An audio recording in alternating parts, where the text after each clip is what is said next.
Buenas, soy Fernando Pastorelli, estudiante de la Universidad Nacional del Oeste, miembro de la agrupación GEA. eh, y acá estamos en otro maravilloso día de clases online. Hoy les traigo otra de mis maravillosas creaciones, historia de la web en 20 diapositivas o menos. Eh, Más o menos estuve escuchando lo que pasó y nada, me dijeron que tome no sé, el papel de profesor un rato como para que no se pierda la materia entera. Bueno, empezando un poco, la mayoría me va a recordar por frases como ¿quién tiró la producción anoche? Y la puta madre, esto no compila. Pero, seriamente, ¿qué sería esto? Esto es una serie de apuntes que podrían ser útiles acerca de la materia y del funcionamiento de la web en general. Eh, Preguntas frecuentes son las de si tienen sentido esta parte de la historia. Sí, por supuesto que la tiene. Ha pasado en otras cursadas que muchos preguntan esto y sí, es súper necesario. Después, ¿qué es lo más importante de esta historia? Para mí es leer un poco el contexto en el que pasa y nada, que después pensemos bien sobre lo que sucedió, ¿no? Y después, este documento en realidad está pensado como una suerte de formato autodidacta, por decirlo así, como para que después si alguien tiene que, no sé, eh, releer el contenido, lo que sea, no se tenga que fumar el video con yo hablando de pelotudeces. Entonces tienen el documento, abren, lo ven un rato y dicen, ah, sí, me cierra todo porque está todo escrito. Después, empecemos con lo básico. En la materia de interfaz de usuario web, lo primero que van a ver va a ser el nacimiento de la web. La web, en realidad, quiero que sea un concepto separado de Internet. Porque mientras que la web no existía, Internet sí que lo hacía. En 1989 Internet ya existía y se utilizaba únicamente un protocolo llamado FTP, File Transport Protocol. Eh, y en ese momento histórico aparece la figura de Tim Berners-Lee. Tim Berners-Lee, no sé cómo pronunciarlo perfectamente, pero aparece en su papel de físico trabajando dentro del CERN. El CERN es una institución no muy conocida, algo así como, no sé, producen aceleradores de partículas, cosas así, cosas chiquitas en realidad, pero un día este señor, Tim Berners-Lee, decidió ponerse a investigar cómo compartir papers científicos de una manera más sencilla. Eh, si, bien la, si bien la institución ya tenía sus sistemas, eran todos a base de papel, eran muy pocos intuitivos, qué sé yo. Después tenías que estar, no sé, es un quilombo en realidad, básicamente. Y el tipo en realidad lo que estaba pensando era algo más sencillo, básicamente un Google Drive como tenemos hoy en día. Es eso, básicamente. Pero se encontró con un montón de impedimentos.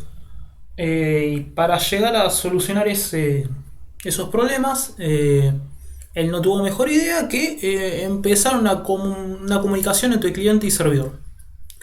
Básicamente empezó desarrollando un protocolo de Internet llamado HTTP.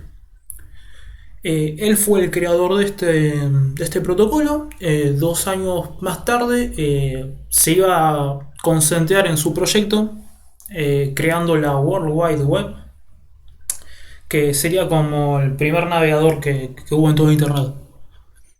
El navegador ese era muy básico, solamente tenía una función en su momento, interpretar HTML, ya está. Y con el paso del tiempo, el CERN dijo, vos sos muy bocho para estar acá, tomate el palo, y se tuvo que ir el tipo. Se fue porque le dijeron desde el CERN de que su estudio estaba buenísimo, pero ellos son físicos y que no lo iban a saber aprovechar. Que hubiera sido mejor de que hubiera ido a algún lugar más importante. No recuerdo qué institución fue después. No estoy seguro si fue el MIT o dónde. Pero no sé si fue el de California. Pero fue a una universidad, propuso este tema y lo aceptaron y después, poco tiempo después, creó el World Wide Web Consortium, que es la WTC, que es muy conocida en realidad. Es uno de los pilares de Internet en la actualidad. Poco tiempo después pidió un par de ideas, no recuerdo muy bien a qué personas, pero pidió un par de ideas como para desarrollar un nuevo lenguaje de estilos. Todo esto en realidad ocurre bajo el término de que las webs en realidad eran solamente estructuras, se necesitaba algo más que solamente eso. Entonces Tim Berners-Lee propone un concurso, un señor propone la idea del CSS, Cascade Style Sheet, creo que es, hojas de estilo en cascada, y termina ganando. Y el World Wide Web Consortium decide volverlo un estándar. Básicamente Internet estaba bien, funcionaba, pero este señor básicamente mejoró todo, o sea, lo mejoró todo. Creó un protocolo, un navegador y un formato de archivo. Además de que después empezó a estandarizar cosas. Poco tiempo después de lo que pasó, apareció uno de los primeros navegadores, que es Netscape. Netscape tenía la particularidad de soportar Java y soportar JavaScript. ¿Cómo es esto? Java antes tenía un modelo de exportación de mini aplicaciones, por decirlo así, ejecutables dentro de los navegadores, los applets. No funcionó muy bien la idea, pero bueno, está ahí. La mayoría de los navegadores hoy en día no lo soporta, decidieron sacarle soporte porque ni Oracle mismo los quiere. Pero JavaScript finalmente fue la mejor idea que tuvieron de Netscape. JavaScript fue desarrollado por Brendan H., ex CEO de Mozilla Foundation y fundador de Brave. En su momento no estaban seguros qué nombre ponerle, pero sí estaban pensando en Mocha, LiveScript y finalmente JavaScript.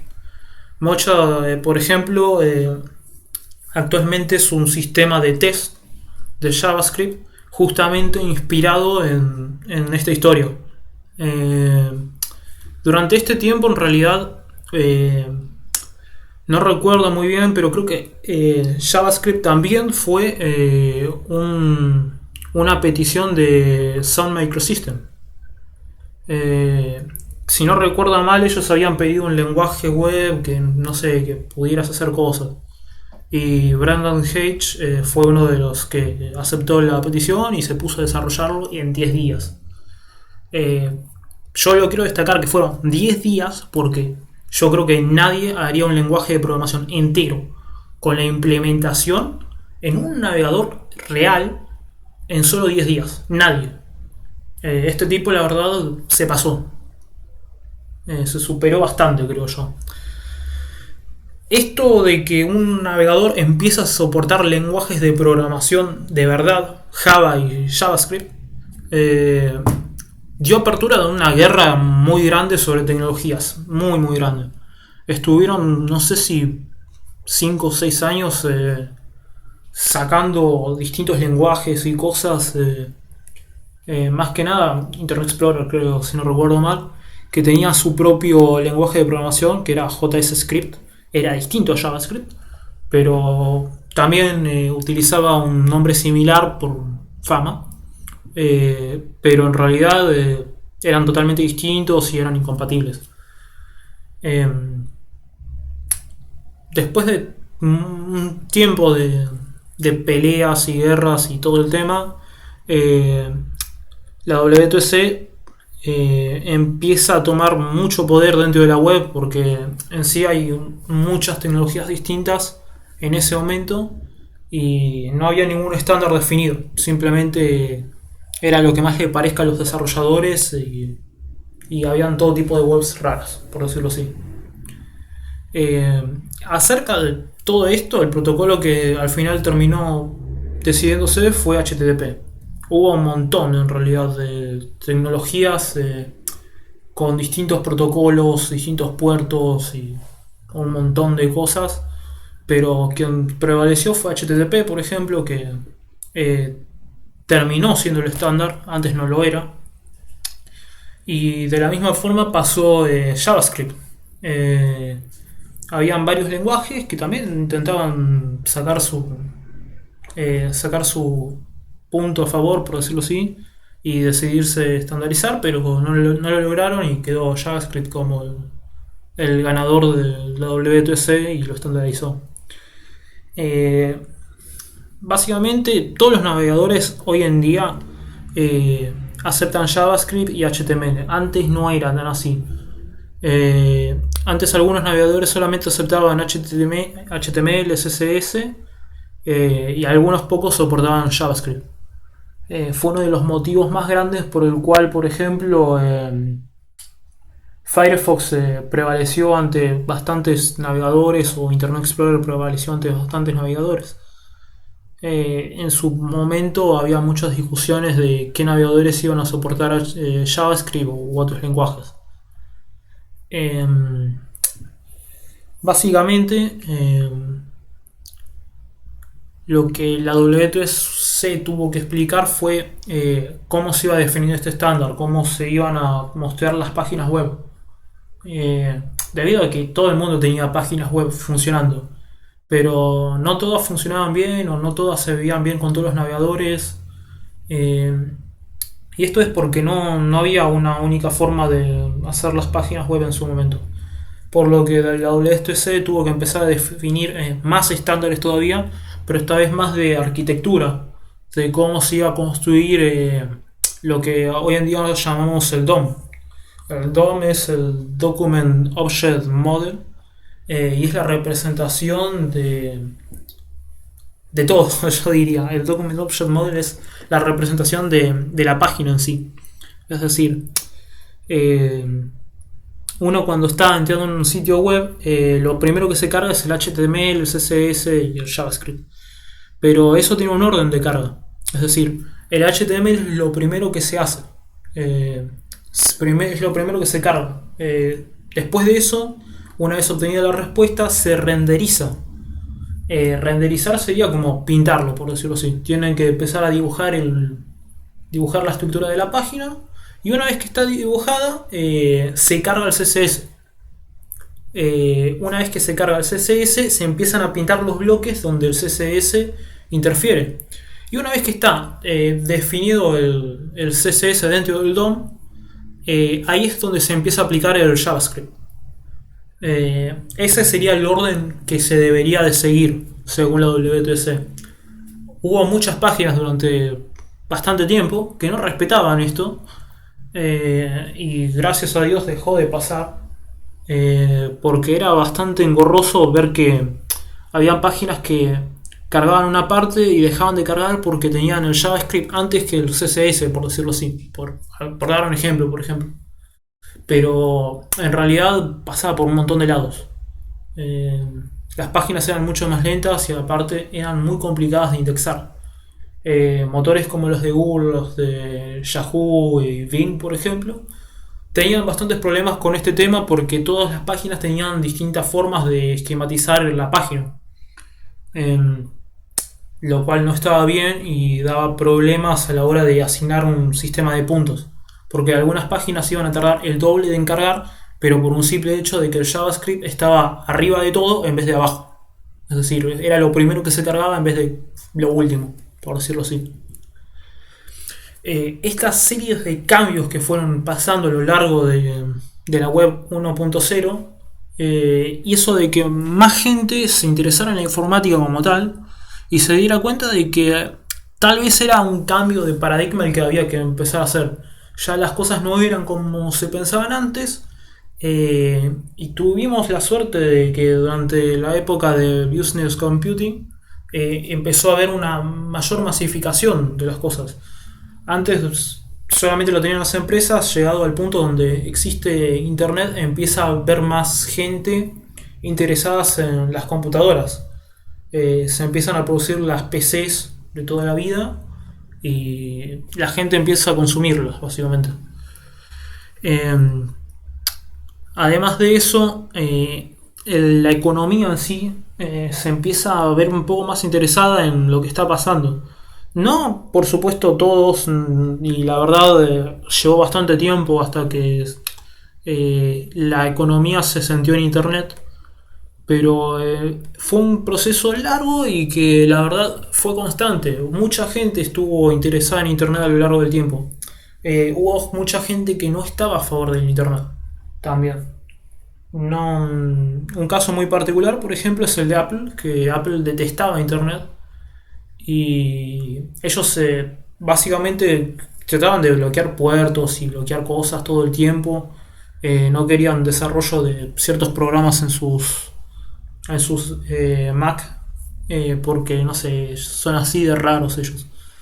Pero fue tal el caso de que Internet Explorer terminó siendo uno de los navegadores más usados dentro de Mac. Es decir, un navegador de la competencia terminó siendo usado en Mac por el simple hecho de que Mac se oponía a ser navegadores.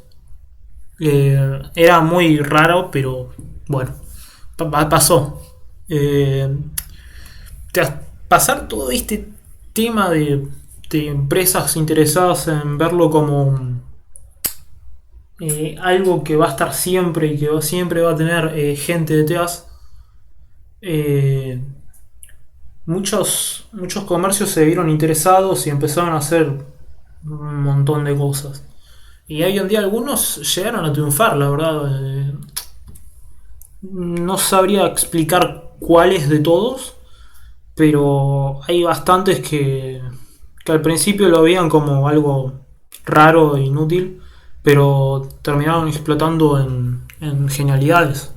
Eh, no estoy muy seguro cuáles habrán empezado en este punto de la web, pero sí sé que fueron bastantes, no eran un par.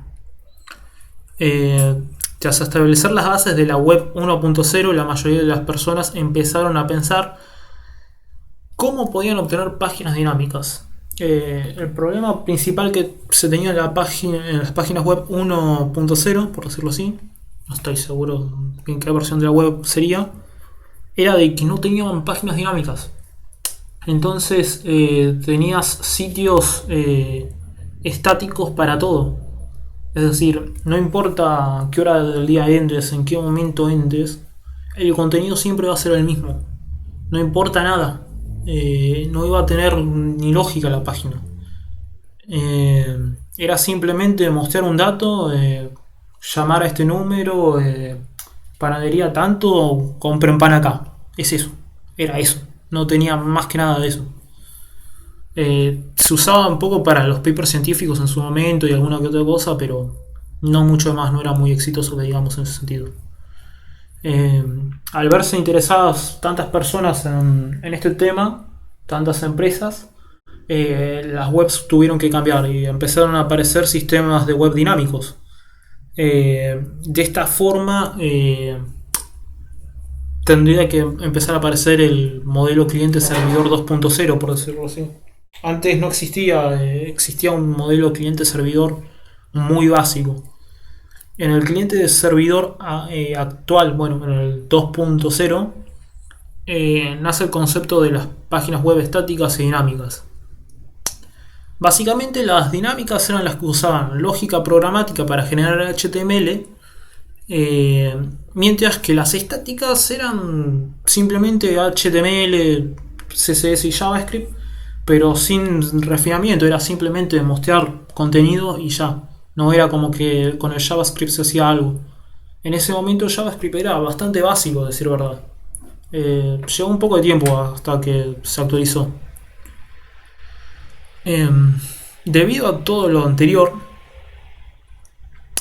la única función que cumplía era disponer de un HTML el servidor. Pero cuando empiezan a surgir estas páginas web dinámicas, empiezan a surgir un montón de necesidades distintas. Y la verdad es que hubo también mucho apoyo de las empresas, por decirlo así, con ciertas tecnologías particulares. PHP surge como un proyecto de la comunidad, en realidad, ante esta necesidad, porque en su momento Lo que más se utilizaba era Microsoft ASP, pero Microsoft tenía la particularidad que era pago. Entonces, y aparte tenía un montón de problemas y vulnerabilidades en su momento. Entonces, era complicado en sí levantar un sitio en ASP porque consumías mucho, había bastantes problemas por detrás. Pero como alternativa también salió JSP, que hay muchos sitios en realidad que actualmente lo siguen utilizando, que es como la alternativa en Java. Básicamente lo que hace es todo esto, todos estos lenguajes y frameworks y cosas raras, eh, cumplen el rol de un programa secundario, por decirlo así. El servidor recibe una petición de un usuario a través del navegador, y el servidor lo que hace es recibe una petición, le pregunto a PHP, le digo, recibe una petición de este link, ¿tenés algo que mostrar de este link? Y el tipo te va a decir, sí, a ver, dependiendo de desde dónde te estés conectando, dependiendo de cierta información, te voy a mostrar esto. Y le muestra una lógica. Esa lógica se, como por decirlo así, se te transpila eh, de PHP a HTML, y ahí es cuando el usuario recibe el HTML. O sea, transpilar significa eso, es como una transmutación, por decirlo así. Es, no es compilar porque no estás pasando a binario exactamente, pero sí estás pasando un lenguaje a otro. Estás pasando de un lenguaje de programación a un lenguaje de maquetado, de forma directa, por decirlo así. Lo mismo hacía DSP y JSP. Todas tenían un lenguaje y un entorno de ejecución distintos, pero todos básicamente lo que hacían era recibir un request, una solicitud de un sitio, lo analizaban y les devolvía un HTML, dependiendo de ciertos datos. Todo esto influye mucho en de que empieza a salir las primeras bases de datos a nivel web, por decirlo así. Es decir, las bases de datos ya existían desde hace años, pero no es hasta este momento donde empiezan a tener una mayor relevancia. Más que nada el caso particular de SQL. SQL empieza a salir a través de estos años y nada, se vuelve bastante como un estándar, por decirlo así. Eh, no es algo de forma oficial, pero la gente, como no tenía muchas alternativas en su momento, lo utilizaba casi en un 100% de los casos. Eh, Todo esto habría que sumarlo a que Tim Berners-Lee agregó unas nuevas características al protocolo HTTP. Salió el HTTP 1.1, si no recuerdo mal, en este momento. Bueno, lo dice la foto.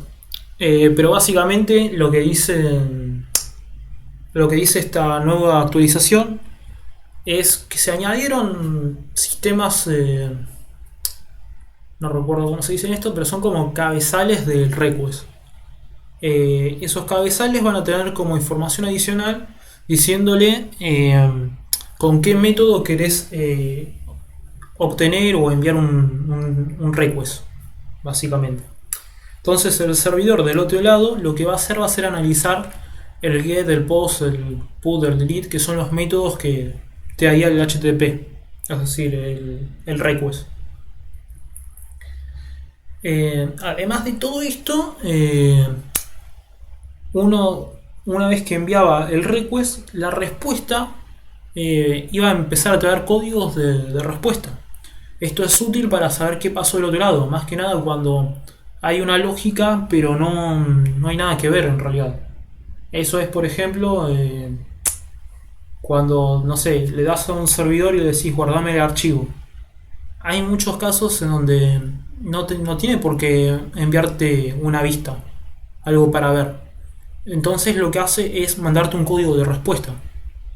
Las páginas te mandaban un 200 en caso de que funcionase todo bien, si se guardó un archivo, si se subió, si un montón de casos. O mandaban un 404 en caso de que, por ejemplo, no aparezca cierto enlace, no aparezca cierto cierto recurso, o 500 en el caso de que haya un error interno del servidor, por ejemplo. Datos de vital importancia. Bueno, esto en realidad es como un contexto más o menos de lo que estaba pasando. PHP durante este tiempo se vuelve como uno de los lenguajes más populares durante la web. Es así, hasta el 2004 más o menos, 2006 yo me atrevería a decir bastante más, pero fue uno de los indiscutibles. O sea, hasta hace muy poco, no mucho, fue uno de los grandes campeones de la web, por decirlo así. Eh, Mientras acá pasaba esto, en Asia el más popular era Ruby. Ruby salió no sé si en Japón, creo que fue en Japón, y fue un lenguaje que la verdad la rompió bastante. De hecho, hasta hoy en día ellos lo siguen utilizando. Es decir, fue un lenguaje con mucha relevancia. No es poca cosa en realidad. Los métodos durante la web 2.0 también tienen una poca relevancia. En esta materia en general se va a escuchar mucho de la palabra web server, seguramente. El web server en realidad es una aglomeración de servidor, base de datos, procesamiento, lo que se necesita. Es como una referencia a una aglomeración de cosas. Eh, Particularmente ahora no sé si tendrán algún PDF o algo donde lo nombra, pero el web server es básicamente eso, es una aglomeración de cosas. La web 1.1 se caracterizó por ser simple, básicamente era un client-side rendering, que es básicamente te doy un HTML, lo renderizas vos desde tu navegador. Recordemos de que el navegador es el cliente y el servidor sería el servidor, no sé. La web 2.0 se caracterizó por el procesamiento y el renderizado a través de... ¿Qué? ¿El renderizado sea? Ah, ok. Sí, se caracterizó y se basó básicamente en el server-side rendering. Es decir, yo tenía una variable definida en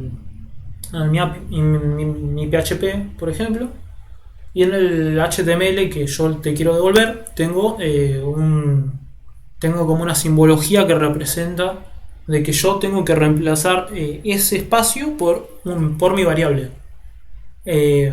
Básicamente eso lo hacía el PHP, el ASP, el JSP, todos esos tecnologías de servidores se encargaban de hacer ese procesamiento previo y después te devolvían el HTML ya digerido, por decirlo así. Eh, Luego, durante la web 3.0 hubo un montón de cambios. Digamos lo que tengo que hablar acá. Sí, acá se complejizó todo en realidad porque se fue todo el carajo y empezaron a haber un montón de tecnologías y cosas. Lo más importante, por decirlo así, es la llegada de Ajax, Asynchronous JavaScript and XML. Y después la aparición de la convención RESTful, el poco a poco va desapareciendo el modelo SOAP, la serialización y deserialización de las cosas se vuelve una forma de vida. Después el client y server-side rendering empiezan a depender de ciertos factores. Y después, no sé, esto por ejemplo lo añadí porque el profesor usualmente lo nombra mucho. En realidad esto último, lo de programas enteros que funcionan en el navegador, tiende a aparecer con otra época. Empieza a aparecer con la idea de Cloud Native y un montón de otras cosas, pero durante la materia no se ve por algún motivo. Aunque sí, nosotros supongamos de que esto sucede durante la web 3.0 y no más adelante. ¿Qué es Ajax? Bueno, a mí me pasó que durante mi trabajo, por ejemplo, varias veces había escuchado de que es algo sobre Ajax, no sé qué cosa. Cuestión de que me enteré luego de que Ajax es un equipo de fútbol. No, yo no me quiero referir al equipo de fútbol. Ajax en realidad es una tecnología, significa Synchronous JavaScript and XML. Básicamente JavaScript asíncrono y XML para los pibes. y nosotros en realidad lo utilizamos para representar la llegada de notificaciones, nuevos mensajes, un montón de cosas que en realidad pasan como en secundario y uno se va enterando con el paso del tiempo, pero antes eso no ocurría básicamente. Básicamente cada vez que vos querías notar algún cambio vos tenías que refrescar la página en su momento. Eh, no sé, por ejemplo, si imagínense que cada vez que ustedes están en Facebook o en Instagram o en WhatsApp y, y están esperando un mensaje, tienen que refrescar la página. Sería desastroso, no se puede hacer eso. Con la llegada de Ajax, básicamente, eso desaparece y los mensajes te van llegando a medida de que estás ahí en la página, no tenés que refrescar en ningún momento.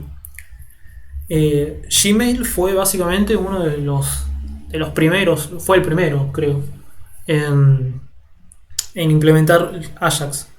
Esto lo destaco porque Mateo Ortega se llama, sí, vive hablando sobre Gmail. Y en realidad tiene su mérito. Gmail fue uno de los que implementaron Ajax y es muy importante Ajax para el resto del mundo. Es muy importante. Bueno, ustedes ya saben lo que es un JavaScript, es el lenguaje de programación. Pero, ¿qué es XML? XML en realidad es Extensible Markup Language. Como se dijo previamente, Microsoft durante el tiempo en que la AWS estaba recién imponiendo estándares, había una guerra de tecnologías. Si bien HTML ya era un estándar en su momento, lo que pasaba era de que Microsoft seguía sacando tecnología sin parar y sacó básicamente XML, que para ASP se podía llegar a utilizar como una alternativa a HTML. ¿Por qué era esto? Porque al final y al cabo en realidad no tenía tanto problema. Es decir, recordemos de que ASP en realidad es como que hace una suerte de compilador. Yo le digo transpilador en realidad. Pero lo que hace es como tiene variables, las reemplaza en el código y después te devuelve un HTML. La finalidad es la misma, te devuelve un HTML. No importa lo que pasa en intermedio. Entonces Microsoft utilizaba esta tecnología XML en parte para modificar sus HTML. En un principio, con la llegada de la web 2.0, ASP plantea la arquitectura SOAP. SOAP es, no recuerdo cómo se llamaba, no recuerdo, era Service Organization Architecture Protocol, algo así es. Básicamente es una arquitectura para organizar servicios, básicamente, algo así era. Básicamente se tiene que quedar con la idea de que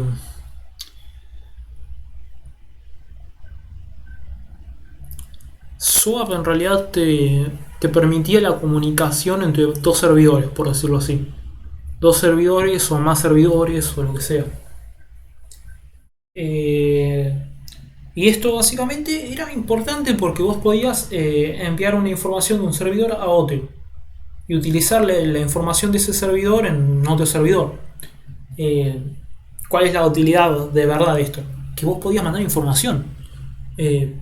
Vos tenías una comunicación abierta todo el tiempo. Esa información venía en formato XML a diferencia del HTML, porque la definición del estándar del HTML en realidad no afecta en esto, porque una cosa es para representar un sitio y otra es para mandar información. Entonces no había ningún estándar en realidad definido de cómo debía de representarse la información, y Microsoft aprovechó esa jugada para sacar XML. Es decir, XML iba a tener dos razones de ser. Una era funcionar como una suerte de alternativa a HTML, y aparte de eso, para enviar información. Funcionaba de una manera muy similar a HTML, tenía un sistema de etiquetas con llaves angulares, en donde vos podías declarar el nombre de la etiqueta Y adentro de la etiqueta podías agregar información adicional o atributos adicionales, por ejemplo. Era muy similar. Todo, muy parecido. XML a día de hoy es utilizado para ciertas cosas, no para todas, pero para algunas cosas sí. ¿Cómo interpretaba XML el navegador? No lo hacía, o sea, no podía. El navegador ignoraba el XML, lo mostraba como un texto plano. No entiende eso, entiende solamente HTML el navegador. Entonces, es esto básicamente la idea. Era SP, leía el XML y lo traducía a HTML. Básicamente era eso. Pero la funcionalidad real era mandar información en su momento. Porque no había nada al respecto de eso, en ningún lado. PHP no tenía la necesidad de hacer esto, por ejemplo. Sin embargo, para Ajax sí era necesario enviar información del frontend al servidor. Entonces, JavaScript eh, intenta hacer lo que hace ASP, básicamente. Con Ajax vos haces eso. Obtenés información, una variable, lo que sea, que esté representado dentro de un XML, y vos dentro del JavaScript tenés una función que básicamente lee el XML y después modifica el DOM, el Document Object Model, para agregar información al documento. Es decir, de esa forma, cuando vos obtenés nueva información, lo agregás directamente a la página. Eso lo hacía cada cierta cantidad de tiempo. Cada 10 segundos mandaba un mensaje al servidor, le preguntaba: ¿tenés nuevas noticias? No tengo nuevas noticias. Entonces dejo igual la página. Y lo mismo, cuando pasaban 10 segundos, le volvía a mandar, le preguntaba: ¿ya tenés nuevas noticias? Le decía: sí, tengo nuevas noticias. Tomá. Le pasaba, JavaScript lo leía, modificaba el DOM y ahí el usuario notaba el cambio. Era algo muy automático y no tenías que refrescar, básicamente, que era lo interesante. Lo hacía todo esto en realidad como un proceso de forma secundaria, no era necesario estar refrescando, era lo más importante. Fue una de las cosas que hizo que Gmail fuera Gmail en realidad. Es decir, los competidores no tenían esta tecnología en su momento. Y Gmail en realidad en su momento era una suerte de red de amigos, por decirlo así. Entonces cuando recién empezaba Gmail, lo que hacían era... los desarrolladores creaban Gmail. Tenían un código de invitación, se lo daban a sus amigos y los amigos de sus amigos lo probaban. Y así, y cuando tenían otro código lo mandaban y así. Pero en realidad no era como algo muy abierto en su momento. Con esto de que aparezca Ajax dentro de Gmail, se super populariza Gmail, todo el mundo quiere acceder a Gmail y esto le vino bárbaro a Google, claramente. Ellos automáticamente lograron hacer de que una cosa que no valía tanto en su momento valga un montón, por el simple hecho de ser el único en el mercado con esa tecnología. Era algo muy loco, pero nadie lo tenía. Y en realidad... básicamente, no sé si lo dije, pero no importa. Con la llegada de la convención RESTful, lo que va a cambiar principalmente va a ser los XMLs y el SOAP, el modelo SOAP. En primera medida, porque RESTful justamente funciona como una arquitectura distinta a SOAP. RESTful es una convención, es como una serie de pasos, de guías que puedes hacer para tener como buenas prácticas y un servicio de buena calidad, por decirlo así. REST, sin embargo, es la implementación de la convención RESTful. Es decir, el que en realidad compite sería REST y SOAP.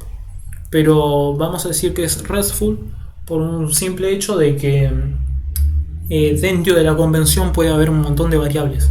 Y de hecho las hay en las páginas. Entonces, muchas utilizan RESTful, pero no lo aplican como REST 100%. Básicamente, la diferencia era SOAP maneja XML, mientras que RESTful utiliza JSON. Es uno de los cambios fundamentales, diría yo. Y después,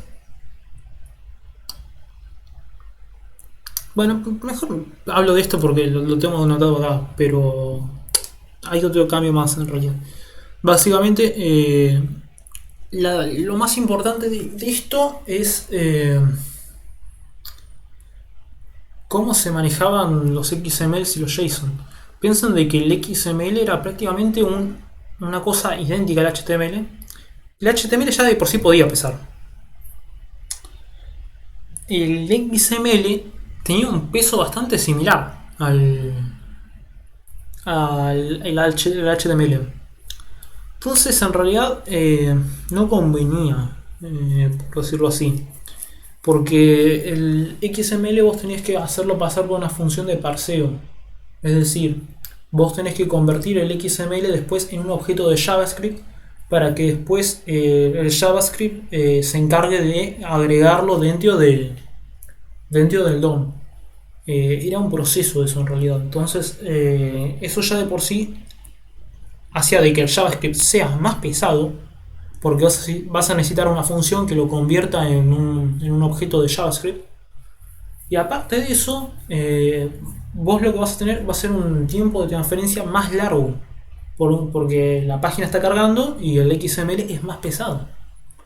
Entonces, JSON venía a compensar eso. JSON es básicamente JavaScript Object Notation. Es un objeto de JavaScript plano, básicamente. Es decir, si vos abrís un JSON, es un objeto de JavaScript.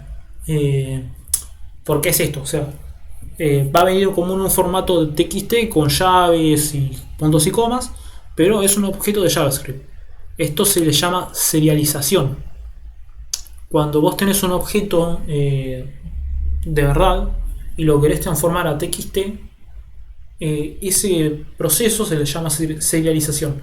Y deserialización sería cuando vos tenés un objeto JavaScript, por ejemplo, en formato JSON, es decir, en texto plano, y lo querés transformar en un objeto JavaScript de verdad, uno que puedas interactuar. Ese proceso se llama deserialización. Hoy en día se utiliza en todo ese proceso. El proceso de serialización y deserialización está presente en todos los lenguajes. Es algo fundamental. Y esto en realidad es súper ventajoso para JavaScript, porque el formato en que se decidió, como por convención popular, implementar es JSON. Y JSON es un objeto de JavaScript plano.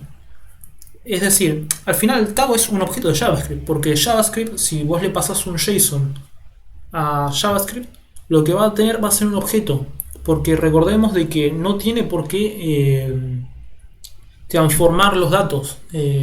JavaScript solamente interpreta. Entonces es una conversión directa, no necesita ni una función de parseo ni nada, ¿no? Es directo. Entonces lo que vos leas de un JSON se va a transformar automáticamente en un objeto de JavaScript. Entonces no tenés delay, no tenés tiempo intermedio.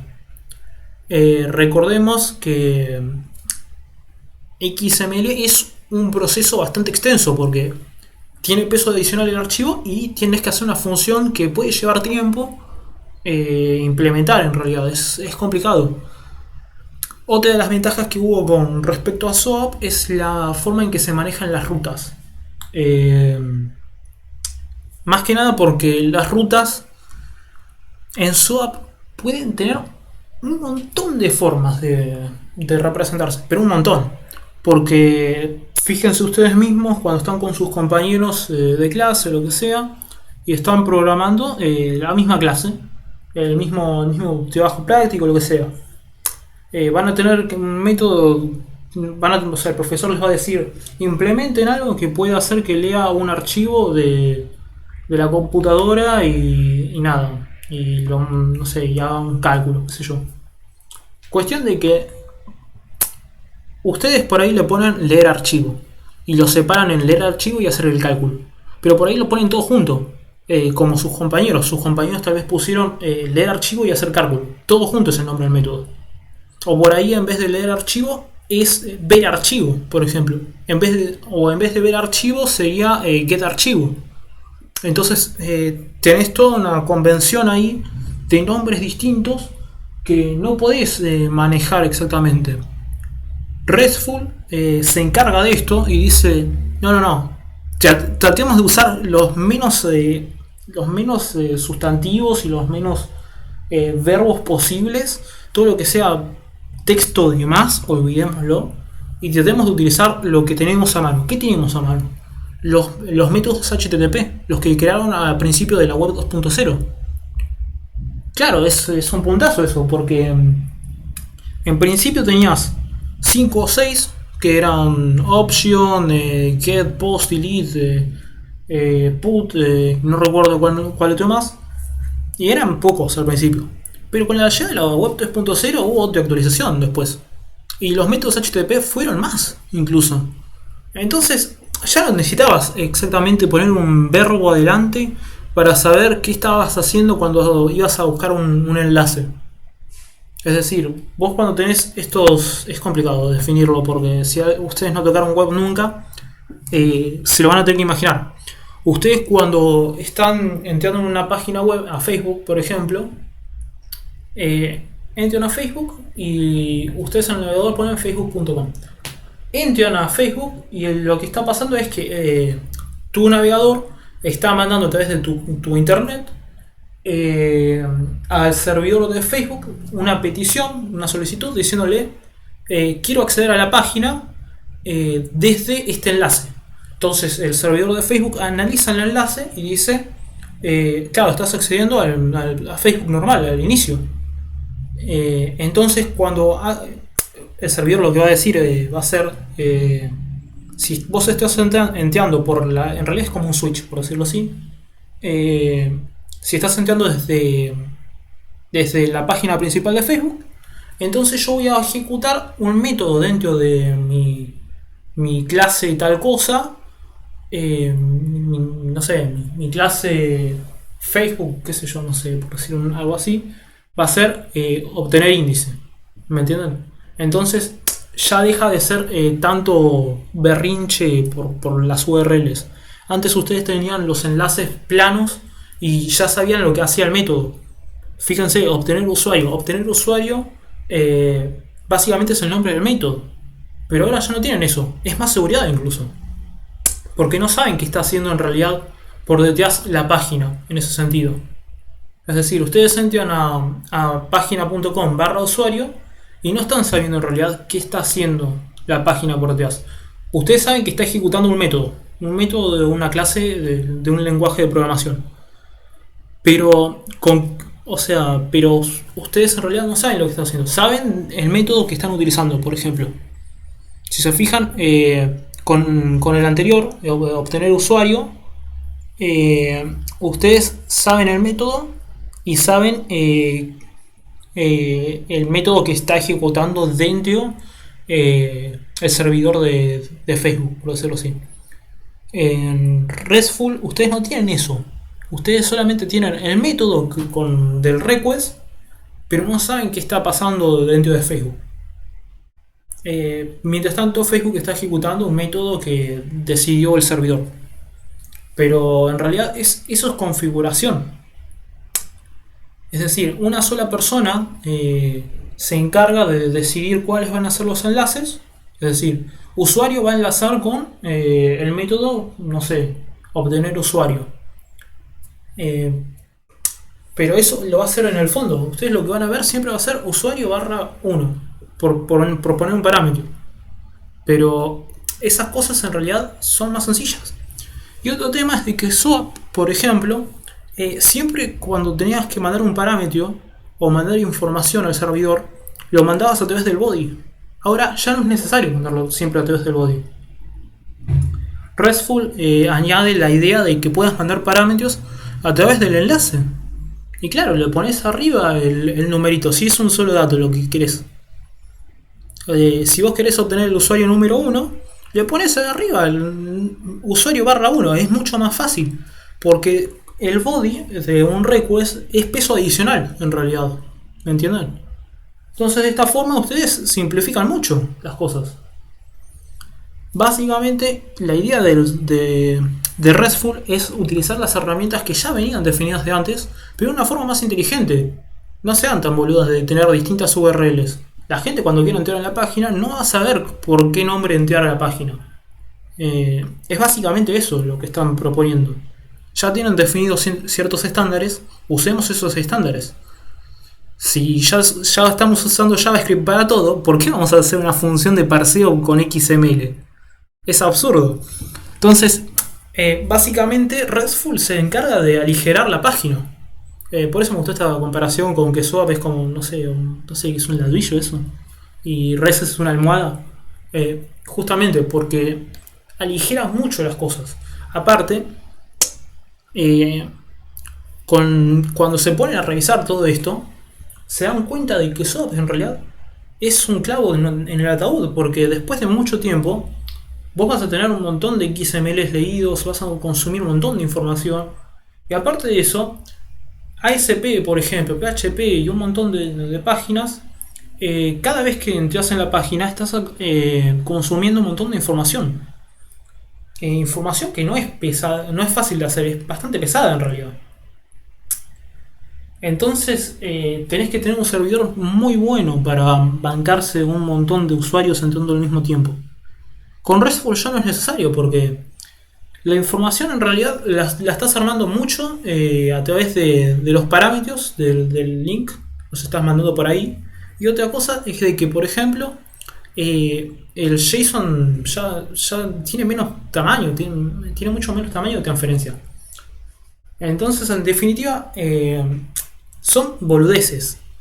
Pero esas boludeces por miles de usuarios, por millones de usuarios, pero te salvan la vida. Y básicamente un montón de sitios se dieron cuenta de esto, de que en realidad estas medidas que estaban implementando algunas páginas eran muy buenas. Y por eso hicieron un cambio de 360 grados. 360 grados. Bueno, no sé, 270 grados, ponele, por decir algo así, o 90 grados, no sé cómo es el dicho. Pero básicamente hicieron un cambio terrible por el simple hecho de que se dieron cuenta de que esto no va para ningún lado. Cuando sigamos escalando, cuando lleguemos a más gente, esto va a explotar por todos lados. ¿Quiénes siguen utilizando SOAP? Servicios muy viejos. ¿Por qué? ¿Por qué siguen usando SOAP? Por un tema de que están usando Microsoft. Microsoft tiene una garantía de por vida a dar soporte. Entonces, son los únicos que utilizan XML. En la mayoría de los casos se sigue utilizando JSON. Ya desde antes se venían usando ciertas cosas raras para ciertos lenguajes, pero cuando se estabilizó esto se dijo, se va a usar JSON de ahora en más, para todo. Y fue así, o sea, en la mayoría de los lenguajes y frameworks se van a manejar siempre con JSON. Datos de vital importancia. Con la llegada de RESTful como una convención más popular, por decirlo así, se empiezan a implementar en mayor cantidad de servicios el tema de notificaciones, el tema de chats y un montón de cosas por el estilo. Aparte de eso, con el tema de los enlaces, con las rutas, se lo empieza a tomar como una buena práctica tener un enlace sencillo. Esto se considera friendly URLs, se llama así el término, porque básicamente hace de que las personas recuerden de una forma más sencilla la página. Después hay otro tema de que los parámetros, por ejemplo, los códigos y un montón de cosas así, IDs y hashcodes, en realidad permanecen así por un tema por un tema de identificación de los servicios, que es más fácil acceder a un sitio de esa forma y buscarlo por esa forma. Pero en general, cuando uno entra en ciertos enlaces, por ejemplo en el perfil de alguien, uno lo que va a hacer es facebook.com/profile igual, no sé, un número de ID del usuario, porque es una convención. No sé si me voy a tomar. Lo mismo con, no sé, con Google. Cuando uno entra en Google va a ser google.com/s/search, igual, no sé, el nombre de lo que hayas buscado seguramente. Es una convención, es eso, básicamente. Simplifica mucho las cosas para recordar después. Y después, Ajax, fíjense que lo que empezó siendo un hack, un truco que no conocía, o sea, que todo el mundo sabía que existía, pero no se sabía cómo implementar, cómo se iba a hacer, terminó haciendo de que una página levante fortuna. Gmail empezó a levantar fortuna después de lo que pasó con Ajax. Todo el mundo quería quería Gmail porque era impresionante de que con todos los otros, piénsalo así, ustedes están todo el día en el trabajo y no sé, y están haciendo algo y, y están esperando un mail, pero justo se olvidan, lo que sea, y al final del día ya terminaron de hacer todo el laburo, le dan F5 a la página para refrescar el mail y de pronto te llega un mail de tu jefe diciéndote de que no tenías que hacer nada, que ya estaba resuelto por alguien más. Pero la puta madre, te gastaste todo el día ahí, ¿entendés? Era una boludez, pero era una boludez que era necesario. Ya no tiene por qué refrescarse todo el tiempo la página. Era un quilombo en realidad en ese sentido. Aparte, cada vez que uno refresca, piénsenlo que es consumo del servidor del lado de ellos. O sea, cualquier servicio le conviene que utilicen Ajax en vez de utilizar un refresco manual. Porque con el paso del tiempo, consumen más usando un refresco totalitario de la página. Es más, por ese motivo, muchos navegadores empiezan a inventar el caché. Porque el caché te servía como para almacenar un poco de JavaScript y que tarde menos la página en cargar. Porque las páginas tardaban mucho. Tardaban mucho antes. Entonces no podías darte el lujo de refrescar todo el tiempo. Por eso se creó el caché y por eso un montón de temas actuales con el caché y las cookies y un montón de temas. Porque tenías que guardar información y no sabías cómo. Y porque si no, no sé, te explotaba el servidor de la cantidad de información que tenías que mandar. En una menor medida de, no sé, 1000 usuarios, por ahí no pasa nada. Pero en el número de 1 millón de usuarios es un problema. Más allá de todo eso, actualmente Ajax se volvió un estándar. Es así. Si vamos a la página de Mozilla o quien sea, o la WTC, lo que sea, te van a decir de que Ajax se volvió un estándar, pero no obstante, ya la X sobra, porque ya no se piensa utilizar más XML. Es decir, está la opción de seguir usando XML en Ajax, pero lo que se prefiere es utilizar JSON. Y como se prefiere usar JSON y el sistema en realidad de Ajax era bastante complicado en un sentido de que tenías que hacer ciertas cosas y estar esperando ciertas cosas, no importa. Era mucho código básicamente.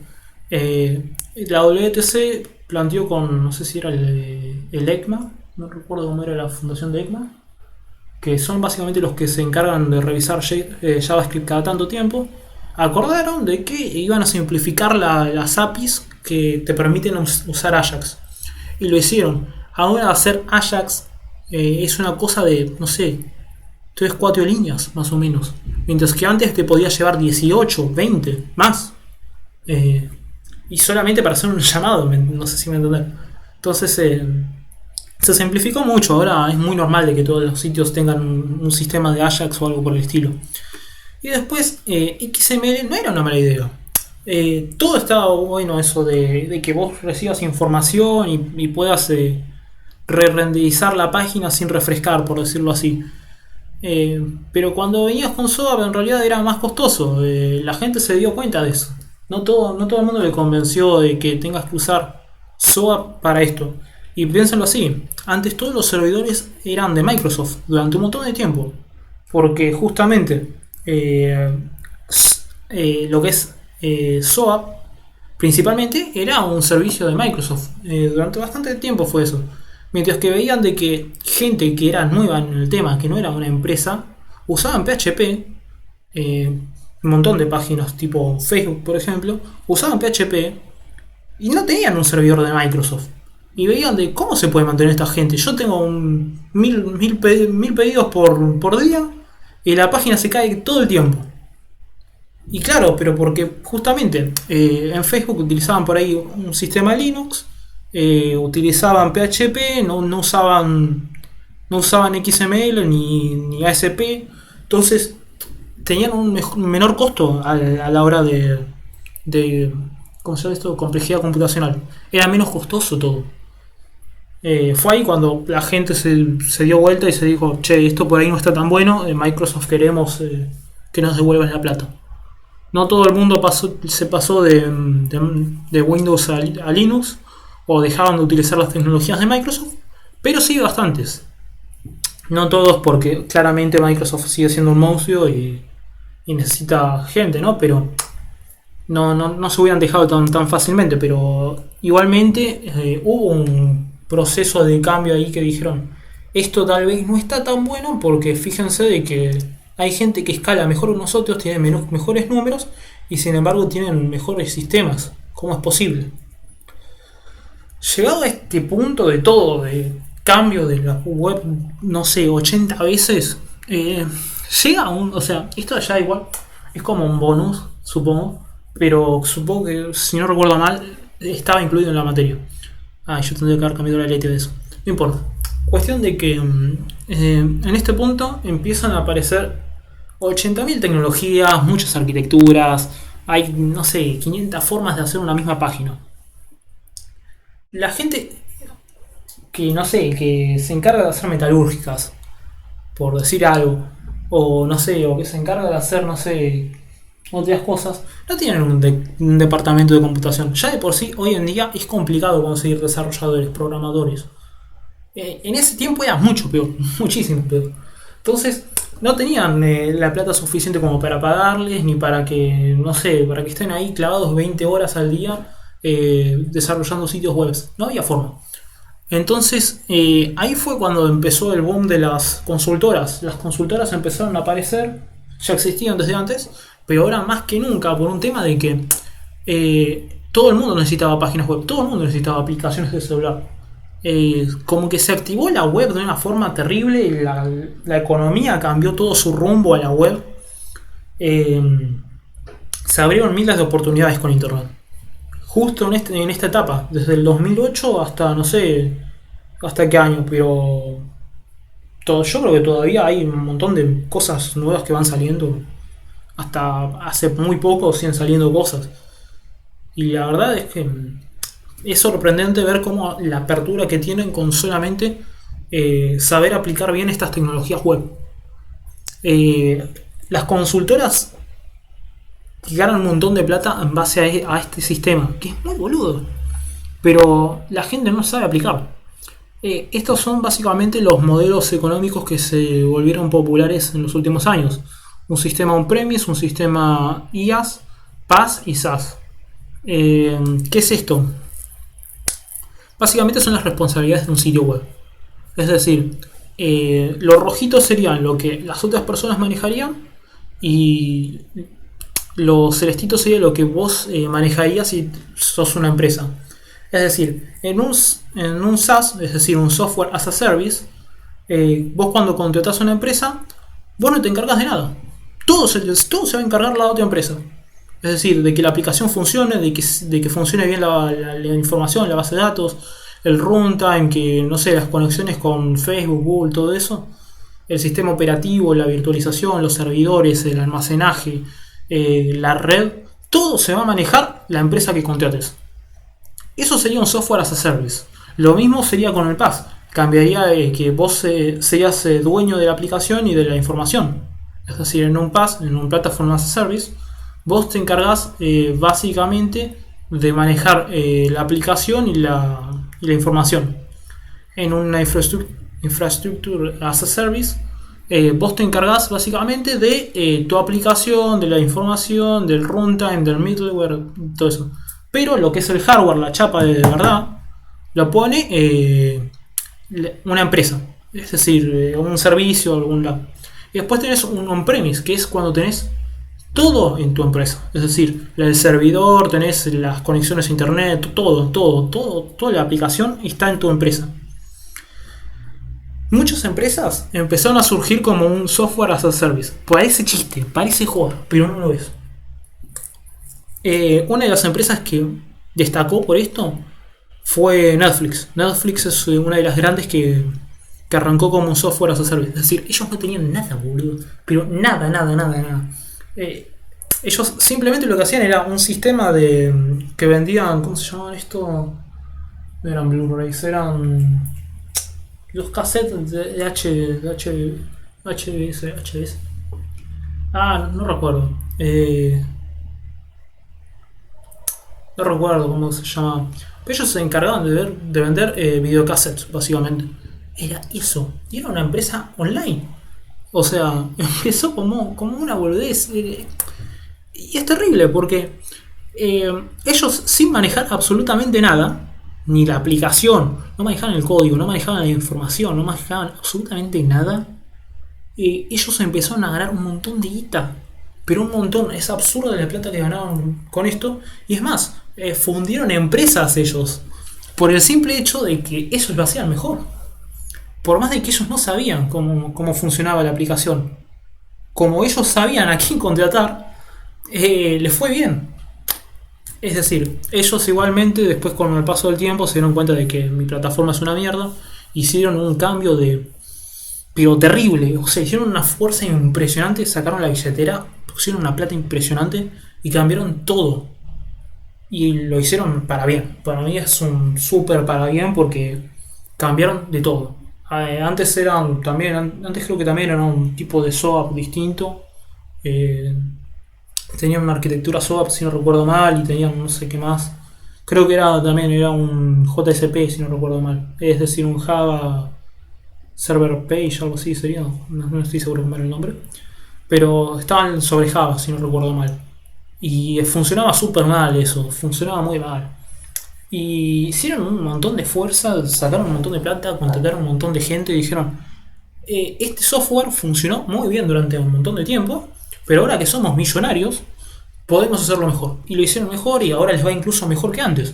Es decir, ahora ellos son on-premise, pero arrancaron como un software as a service. Es terrible el cambio que pegaron. Es decir, ahora son responsables de absolutamente todo. Es más, ellos son los que desarrollan tecnología actualmente. En un montón de empleos, hoy en día se pide mucho lo que es Spring Boot. Spring Boot es básicamente un framework de Java para hacer páginas web.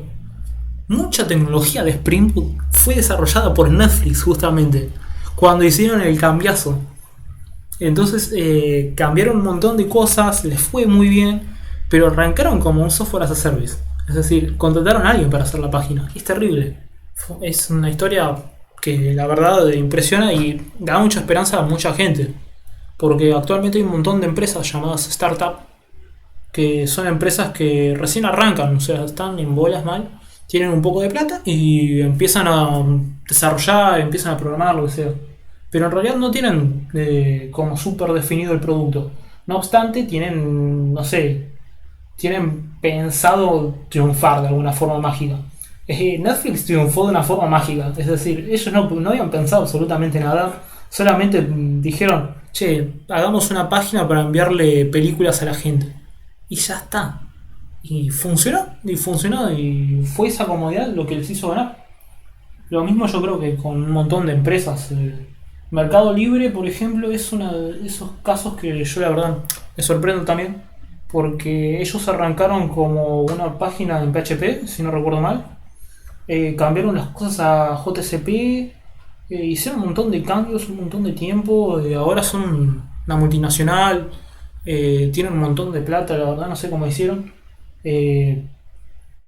Ahora tienen un montón de gente laburando, pero que saben una bocha. Y vos decís, ¿cómo hicieron? Y la verdad no tengo ni idea, o sea, creo que ellos arrancaron como un Platform as a Service. Si no leer, creo que es un Platform as a Service. Y después fueron arrancando con el resto. Es decir, la mayoría de nosotros vamos a arrancar seguramente como un PaaS. Muy seguramente. Es decir, nosotros vamos a desarrollar, vamos a programar todo. pero seguramente vamos a tener que alquilarle el servidor a alguien o vamos a tener que pedirle a alguien que se haga cargo que esté funcionando siempre. Pero eso no tiene nada que ver, o sea, por ahí triunfás igual. No necesitas tener toda la mano de obra. Necesitas tener una buena idea y saber lo que estás haciendo, supongo, más o menos.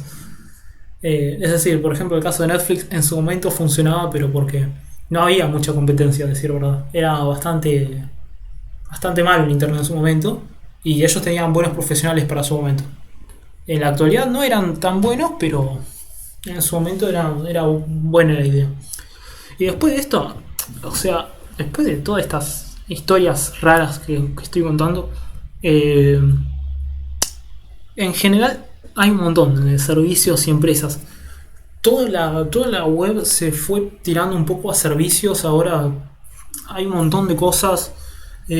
Ahora está, por ejemplo, la idea muy popular de que eh, las web apps eh, son el futuro. Las web apps son básicamente lo que es Gmail actualmente, o lo que es Twitter actualmente, o Instagram actualmente, que son básicamente sitios web que te descargan un JavaScript, se cachea en tu navegador, es decir, se queda guardada información en tu navegador, es decir, no toda información, JavaScript solamente, se queda guardado JavaScript.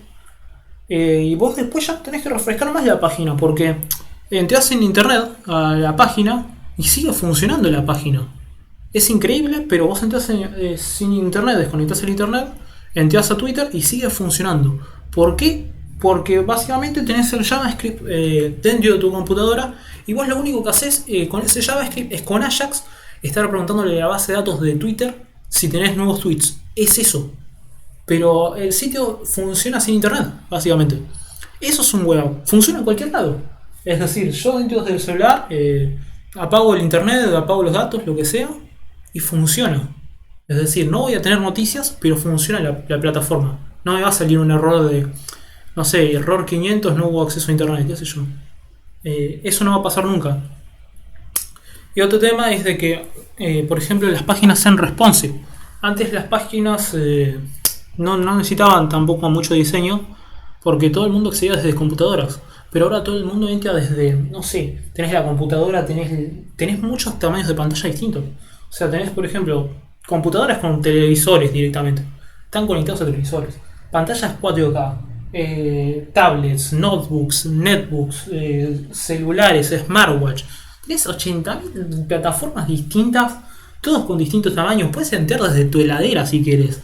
Es decir, si vos vivís en Estados Unidos, por ejemplo, podrías entrar en internet desde tu heladera. Es decir, hay un montón de cosas que la verdad te sorprenden y por eso justamente ahora las interfaces tienen que ser responsive, es decir, que se adapten al tamaño de las cosas, sean responsivas, que, que no dependan de un tamaño específico de la pantalla. Esto lleva mucho laburo en realidad, pero es a lo que apunta la web. Después, o sea, hoy en día en cualquier laburo te van a pedir que tu página sea responsiva prácticamente. Es decir, que se vea bien en el celular y todo el tema. Y después, llegado todo esto, empezaron a salir un montón de temas. Porque ahora que se viralizó todo, que todo el mundo tiene internet y todo el tema, hay un montón de gente que está básicamente entrando en este mundo de información y no sabe por dónde emprender, por dónde tirarse. Y en realidad es que podés ir por cualquier lado, hay un montón de cosas. Es decir, por el lado de la arquitectura no hay mucho en arquitectura. Bueno, en hardware no tenés mucho de hardware, pero tenés básicamente infraestructura y redes. Y por ahí tenés sistemas embebidos. Pero ya está un poco más, no hay mucho más. Y después, en lo que es software, en software tenés un abanico. Tenés arquitectura, lenguaje, frameworks, seguridad, análisis de datos, compatibilidad, UI, UX, protocol. Hay de todo, tenés un montón de cosas, modelos de negocio. Hay, pero una infinidad de cosas en el apartado de software. Básicamente de esta época surgen miles de ideas. Es terrible, pero no paran de crecer. Siguen habiendo cosas nuevas todo el tiempo. Hasta hace, no sé, yo recuerdo que 2 años atrás volvieron a toquetear un poco los estándares web para agregar los WebRTC, que los WebRTC son una API de JavaScript que te permite tener cosas en tiempo real. Es decir, vos podés hacer videollamadas en tiempo real. Videollamadas, atento a eso. Videollamadas con un par de líneas, muy pocas. Y lo mismo, podés compartir pantalla, podés hacer chats, podés, no sé, conectarte remotamente a la televisión de tu casa para decirle que grabe Tinelli a las 2 de la mañana. ¿Qué sé yo? No sé. O sea, podés hacer un montón de locuras hoy en día. Con toda tecnología web. Es terrible. Pero se nos permite y se puede y ya está. Y funciona. Y vos no tenés nada que hacer. O sea, te sometés y supongo que te pones a estudiar porque es enorme esto. Y no para de crecer.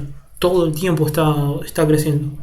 Es más, eh, uno diría de que ya está, no hay nada más, pero siguen apareciendo cosas. Ahora existen, por ejemplo, los Waira. Los Waira serían, ¿cómo se diría? Web Accessibility Initiative, no sé qué cosa. Básicamente es eh, plataformas accesibles. Es decir, uno lo que está pensando todo el tiempo es cómo lo ve el usuario. Pero si el usuario no puede ver, por ejemplo, vos tenés que mostrar algo, no podés no mostrar información. Entonces se pide que al desarrollador, el programador, haga que el sitio sepa cuando está accediendo una persona no vidente, por ejemplo, y sepa mostrarle la información a esa persona pese a todos los problemas que hay. Es decir, que el navegador pueda llegar a reproducir sonidos, pueda explicarle a la persona no vidente lo que está viendo. Lo mismo con la gente que no sé, que tiene problemas motrices o problemas del habla. Que haya ciertas cosas que te permitan facilitarles la vida. Nosotros estamos pensando siempre en el caso bonito de la informática. Pero hay gente que no tiene el caso bonito de la informática. Tiene problemas o lo que sea y no es tan sencillo. Justamente RESTful fue uno de los grandes disparadores del cambio.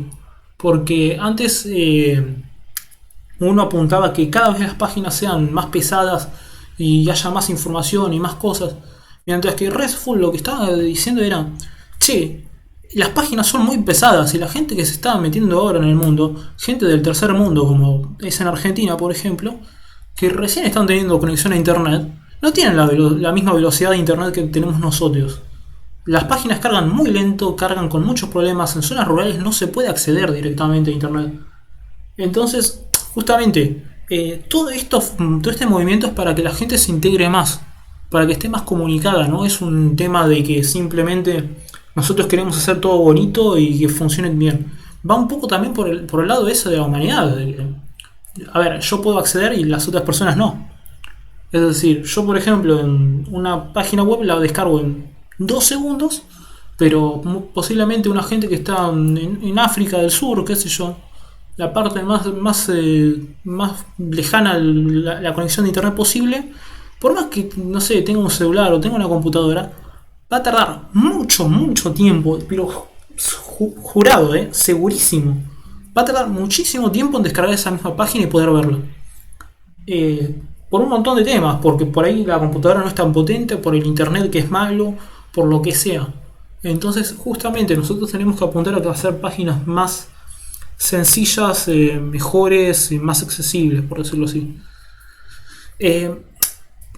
Todo esto en realidad están disponibles los cursos. Si ustedes entran en la Mozilla Foundation van a ver capacitaciones, si entran en Google también. Hay un montón de sitios en realidad donde hacen cursos constantes sobre el tema y a veces te dan certificación. Eso está muy bueno. Yo realmente, si tienen algo de tiempo, se los recomiendo. Están muy buenos. La verdad que el problema un poco también es esa paja que te puede llegar a dar leerlos o revisarlos todo el tiempo. Pero profundizan mucho en los temas que yo nombré muy por arriba. Y la verdad valen la pena. Yo soy un apasionado de la arquitectura y la verdad les puedo decir de que un cambio tan boludo como, no sé, poner una cajita en un lado o ponerlo en otro lado, hace una re diferencia. Pero hace una re diferencia. Y todas estas cosas que son área y son un montón de cosas, son pero fundamentales.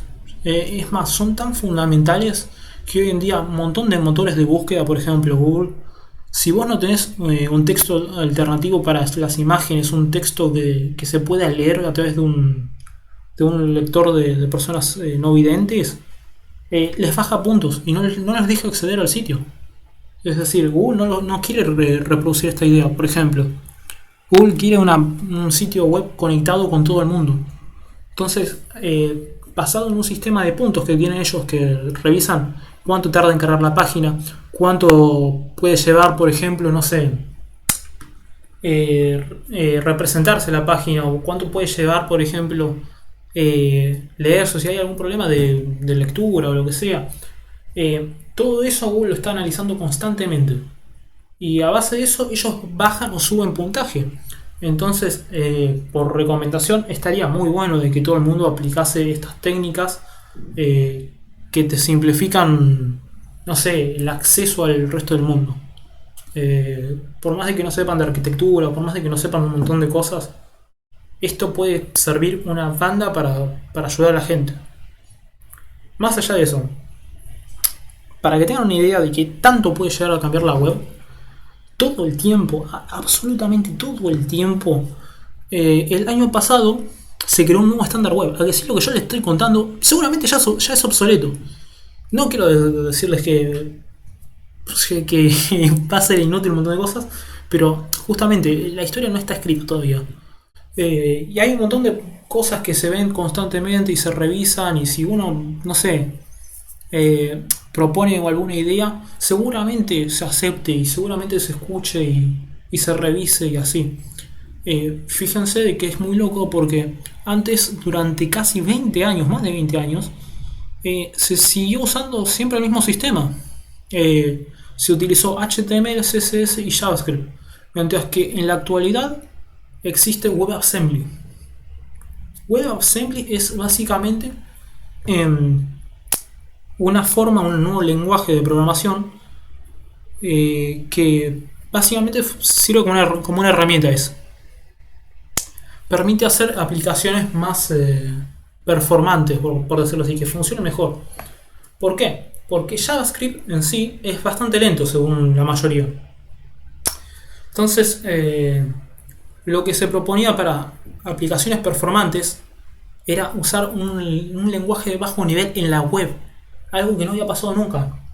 Y justamente se hizo un súper trabajo con un montón de empresas, y la W3C pudo llegar a estandarizar WebAssembly. ¿Para qué sirve esto? ¿Cuál es lo que se intenta hacer con esto? Que haya más gente dentro de la web ahora. Incluso más gente todavía. Algo que no pasaba. Antes, ya de por sí ahora se necesitaban psicólogos, se necesitaban gente que, no sé, de arte, diseñadores gráficos, para un montón de gente se necesitaba en la web. Ahora se va a necesitar incluso más gente. ¿Por qué? Porque ellos quieren empezar a hacer cosas más locas, que es, por ejemplo, desarrollar juegos directamente en la web. Juegos.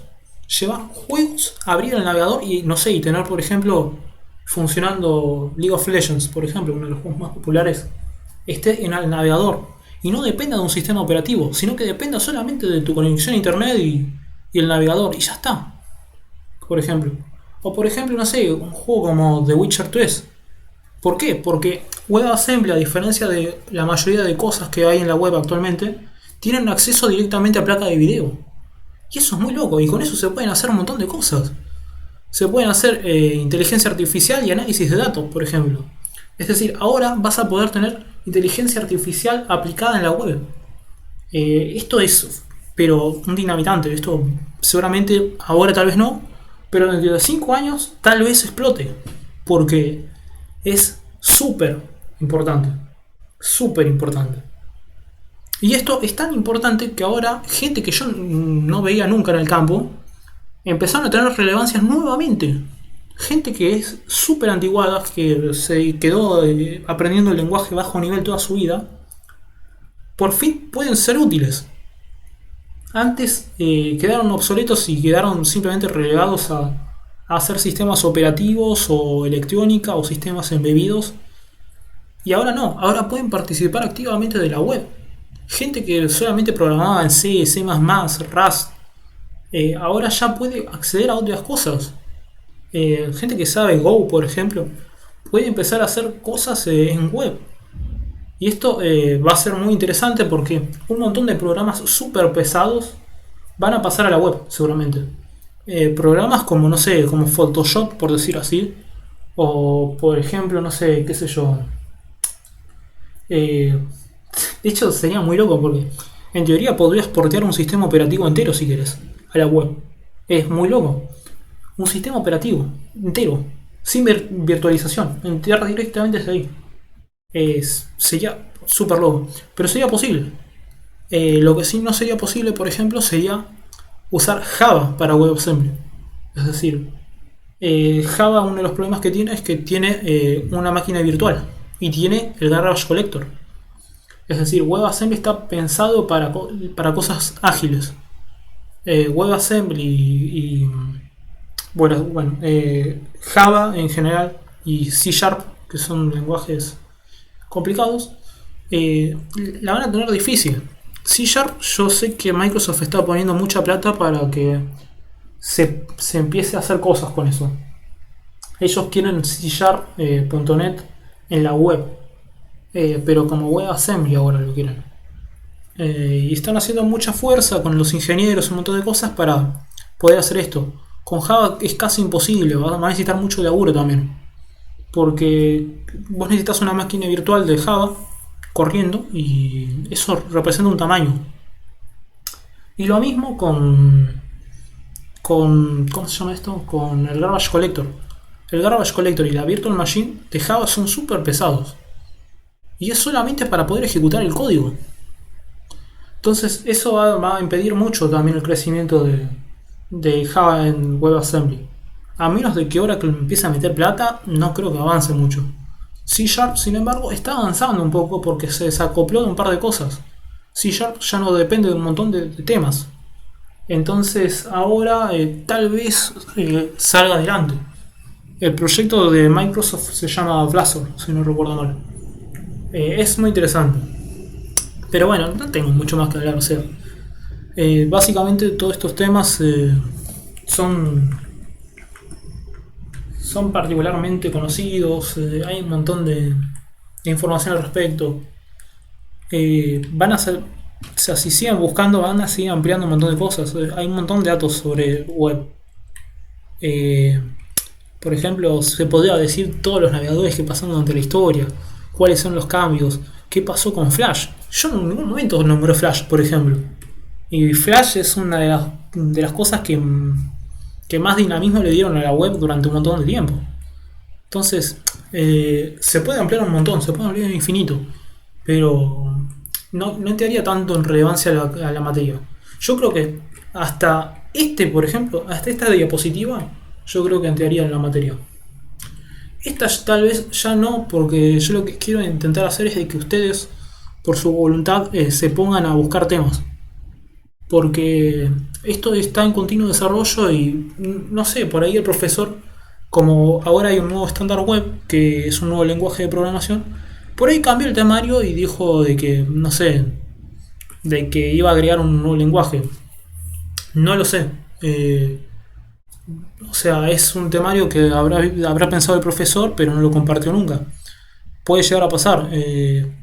O sea, esto es hasta todo lo que vi durante la cursada pasada. No es todo, pero a nivel historia es como unos grandes rasgos, básicamente. Esto es adicional en caso de que si por ejemplo, lo hayan agregado este año. Pero nada, cualquier cosa, tienen mi número, Twitter, Instagram, lo que necesiten, por WhatsApp, mandan un mensaje y estoy acá. Así nada, no sé, suerte con la materia y supongo que cualquier cosa me avisan y subo de nuevo material. Hasta luego.